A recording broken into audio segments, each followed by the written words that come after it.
प्यारा ॿारो, बाजी गुलबानू जी तरफ़ां तव्हां सभिनी खे भलीकार। तव्हां ॿुधी रहिया आहियो दिलचस्प अखाणियूं। अचो त अॼु जी अखाणी ॿुधूं ऐं लुत्फ़ अंदोज़ थियूं।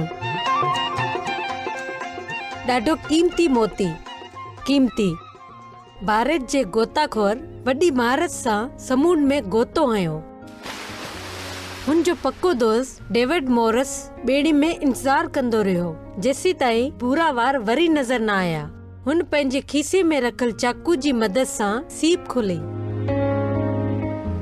राम भाऊ, तू एक जबरदस्त गोताखोर आहीं। ही मोती कीमती लगी रहियो आहे। हाँ, ही एतिरो ख़राब भी नहीं। छा हिन खां बहितर मोती मिली सके थो? मुंहिंजे घर हिकु आहे जेको तमामु घणो कीमती आहे। मुंहिंजे ख्याल सां ही मोती बिल्कुलु ठीकु आहे।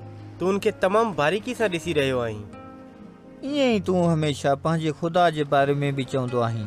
माण्हू सम्झनि था त हू ठीकु आहिनि, पर तूं चवंदो आहीं त ख़ुदा ॼाणे थो त हू अंदरि खां कीअं आहिनि। हाँ, ही सही आहे, पर हू हर शख़्स खे पाक दिल ॾियणु चाहे थो। ही ख़ुदा जो तोहफ़ो आहे। छा तूं हिन खे सम्झी थो? एतिरी देर में इहे ॿई दोस्त किनारे ते पहुची विया। डेविड, ही तमामु सवलो लॻे थो। मां हिन तोहफ़े खे क़बूल करण में तमामु फ़ख्र महसूसु करे रहियो आहियां। ऐं इन्ही खे कमाइण लाइ को अहिड़ो कमु करणु चाहियां थो। छा तूं इन तीर्थ यात्री खे ॾिसी सघें थो? हू नोकदार पथरनि ते उघाड़े पेर हलंदो आहे जेसि ताईं हू कलकत्ता शहर न पहुचे। आऊं बि पंहिंजे गोॾनि ते हली दिल्ली वेंदुसि। राम भाऊ, ही त 600 मील परे आहे। पंहिंजी मंज़िल ताईं पहुचण खां अॻु तुंहिंजे रत में ज़हर चढ़ी वेंदो ऐं तूं मरी वेंदे। पर डेविड जी ॻाल्हि खां उनखे को फ़र्क़ु न पियो। पोइ कुझु ॾींहं गुज़री विया। राम भाऊ, छा ही तूं आहीं? अंदरि अच। डेविड, सुभाणे आऊं पंहिंजी सफ़र शुरू करण वारो आहियां। वञण खां अॻु आऊं तोखे पंहिंजे पुट जे बारे में ॿुधाइणु चाहियां थो। तुंहिंजो पुटु बि आहे? ही भारतीय समुंड में मोतियनि जे ॻोल्हा लाइ वेंदड़ गोताखोरनि में सभ खां वधीक ज़बरदस्त गोताखोर हो। हू सभ खां ख़ूबसूरत मोती ॻोल्हणु चाहींदो हो ऐं उनखे इहो मिली वियो। पर हू घणी देर ताईं पाणी जे अंदरि रहियो।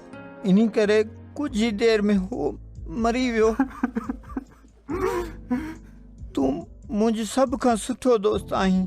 इन करे मां इहो सभ खां ख़ूबसूरत मोती तोखे ॾियणु चाहियां थो जेको हुन ॻोल्हियो हो। राम भाऊ, ही त कमाल थी वियो। बिल्कुलु ठीकु आहे, पर अहिड़ो को बि अहिड़ो तरीक़ो न आहे जंहिंसां मां ही क़बूल करे सघां। उन लाइ मां तोखे 10,000 रुपया ॾींदुसि। पर तूं हिन खे ख़रीद नथो करे सघें। जेकॾहिं ही उन खां बि वधीक क़ीमती आहे त मां वधीक पैसनि जो बंदोबस्तु कंदुसि। डेविड, मोती तमामु घणो क़ीमती आहे। मुंहिंजे पुट हिन लाइ पंहिंजी जान ॾेई छॾी। राम भाऊ, ही बिल्कुलु ईअं आहे जी मां तोखे ख़ुदा जे बारे में ॿुधाई रहियो हुअसि। हिन जी नजात जो तोहफ़ो बि ख़रीद नथो करे सघिजे, न पंहिंजे सुठनि कमनि सां ऐं न ई ज़ियारत या तीर्थ यात्रा सां। ही ख़ुदा जो तोहफ़ो आहे, छाकाणि त हिन लाइ ख़ुदा जे पुट खे पंहिंजी जान ॾियणी पई। छा अॼु तूं हिन तोहफ़े खे क़बूल करणु न चाहींदे? हाणे मां सम्झी वियसि। हिन लाइ उनखे पंहिंजे पुट जी क़ुर्बानी करणी पई। मां बि अॼु हुनजी नजात जो तोहफ़ो क़बूल करणु चाहियां थो। नजात ख़ुदा जो तोहफ़ो आहे, तव्हां जे लाइ बि।